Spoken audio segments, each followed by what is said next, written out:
안녕하세요. 저는 김창현입니다.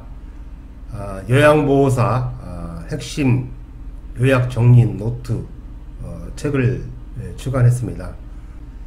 저와 함께 공부하시면 100% 여러분 합격할 수 있습니다.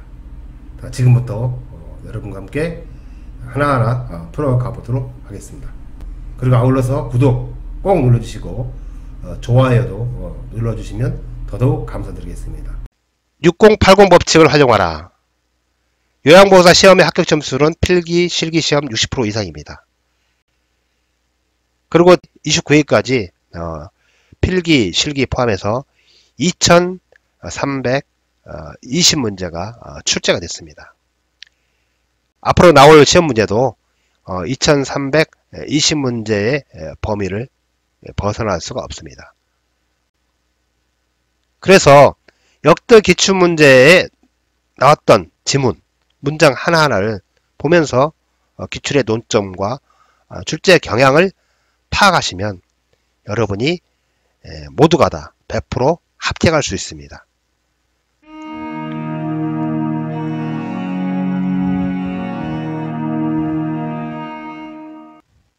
제11강 요양보호사의 인권보호. 최근 출제 빈도를 살펴보면 2017년도에는 나오지 않았고요. 2018년도에 25회 때 한 문제, 그리고 26, 27, 28, 29에 한 문제는 안 나오다가 2020년 30회 때 한 문제가 나왔습니다. 요양보호사 인권보호는 이렇게 중요한 내용은 아니지만 그래도 우리 요양보호사 여러분에 관련된 인권이기 때문에 역대 기출 중심으로 여러분들이 이해하고 계시면 될 것 같습니다. 먼저 요양보호사의 인권 표준교재 89페이지 되겠습니다.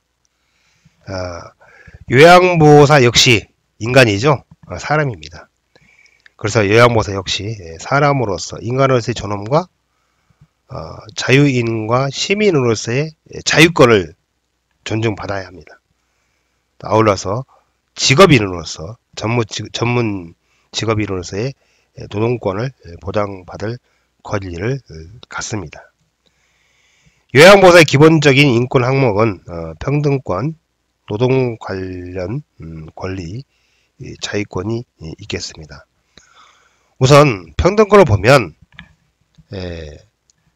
고용 형태, 연령, 성별, 학력, 출신 지역, 그리고 종교 등에서 차별받지 않아야 합니다.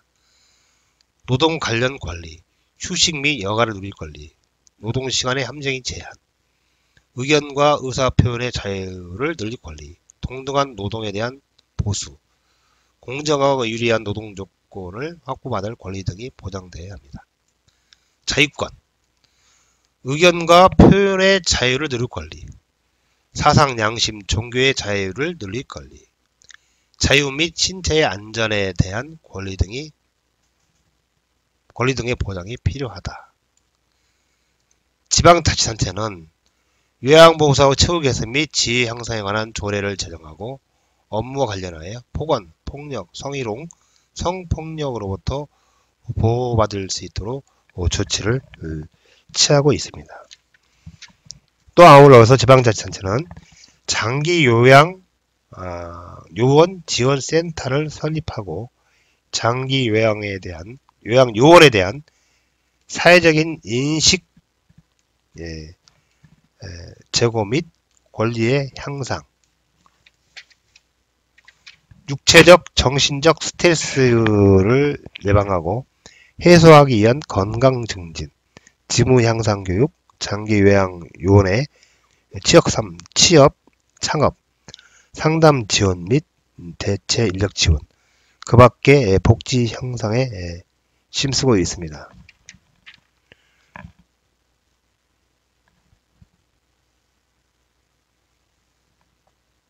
다음으로 요양보호사의 법적 권익보호 표준교재 90페이지가 되겠습니다. 요양보호사의 법적 권익보호, 근로에 관한 보호, 근로기준법, 목적, 근로자의 기본적인 생활을 보장, 향상하며 균형에 있는 국민경제 발전에 기여할 목적으로 한다. 근로계약서에 명시해야 할 사항으로는 임금, 근로시간, 임금의 구성 항목, 계산 방법 및 지불 방법 등이 명시해야 되고요. 취업의 장소와 종사해야 할 업무에 관한 사항도 명시해야 합니다. 취업의 규칙, 내용을 명시해야 하고요. 종사자가 기숙하는 경우에는 기숙사 규칙에 정한 사항도 명시해야 합니다. 다음으로 안전과 보건에 관한 보호. 산업안전보건법. 산업재해를 예방하고 쾌적한 작업 환경을 조성함으로써 근로자의 안전과 보건을 유지 증진함을 목적으로 한다. 장기 요양기관의 장은 요양보호사에게 안전에 대한 교육을 해야 하고요.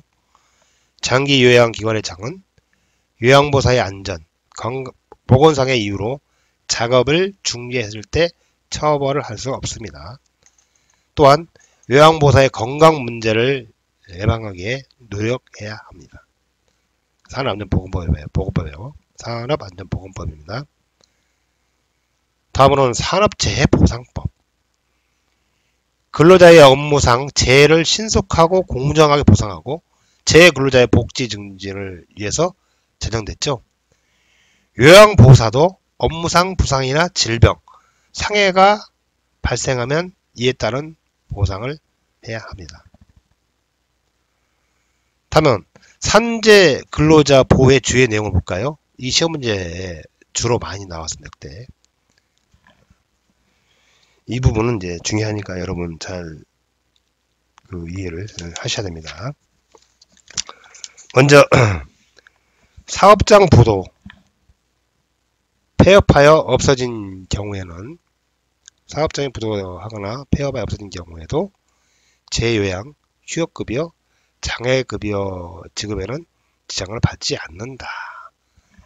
이게 16회 때 20회 때 나온 기출지문입니다.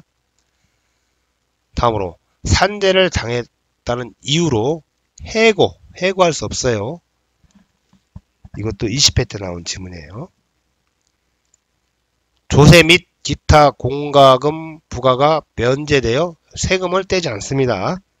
산재 보면은 16회 때 20회 때 나온 기출지문입니다. 세금을 뗀다 이렇게 나올 수 있죠. 해고할 수 있다 이렇게 나올 수 있어요. 보험급여를 받을 권리는 급여의 내용에 따라 3년 혹은 5년간 유예하다. 3년 또는 5년간 유예하다. 이게 16회 때 나온 기출지문입니다. 보험급여는 양도 또는 압류할 수 있다. 없다. 기출 나와요. 없습니다.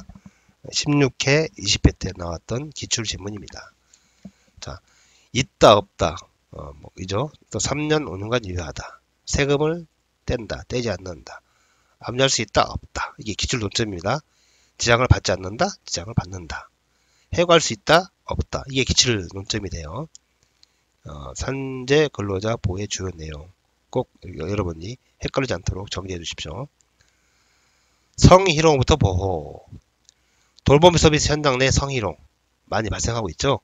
요양보호사나 방문요양 서비스 대상자가 단둘이 집에 있게 되는 상황, 대상자가 치매를 앓고 있는 경우 등에서 성희롱이 발생 가능성이 높은데요.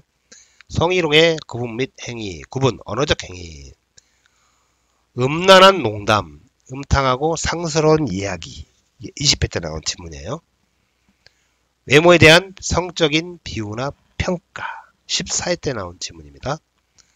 성적 관계를 강요하거나 회유하는 행위, 성적 사실관계를 묻거나 성적인 정보를 의도적으로 유포하는 행위, 음란한 내용의 전화통화, 회식 자리 등에서 옆에 앉아 술을 따르라고 하는 등의 행위. 이게 언어적 행위에 해당되는 내용입니다.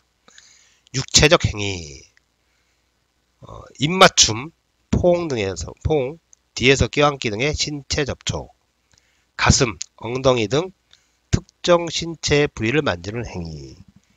이게 20회 때 나온 질문이에요. 안마 혹은 애모를 하거나 신체 일부를 밀착하거나 잡아당기는 행위. 이게 유체적 행위죠. 시각적 행위. 음란한 사진, 그림, 낙서, 음란 출판물 등을 게시하거나 보여주는 행위. 이게 20회에 나온 지문이에요. 직접 또는 팩스나 컴퓨터 등을 통해 음란한 편지, 사진, 그림을 보내는 행위. 이것도 20회 나온 지문입니다. 성과 관련된 자신의 특정 신체 부위를 고의적으로 노출하거나 만지는 행위. 이것도 20회 나온 지문이에요. 기타, 사회 통념상 성적 굴욕감을 유발하는 것으로 인정되는 언어나 행동도 성희롱의 구분 및 행위에 해당되겠습니다. 다음 보시면 성희롱 대처 방안.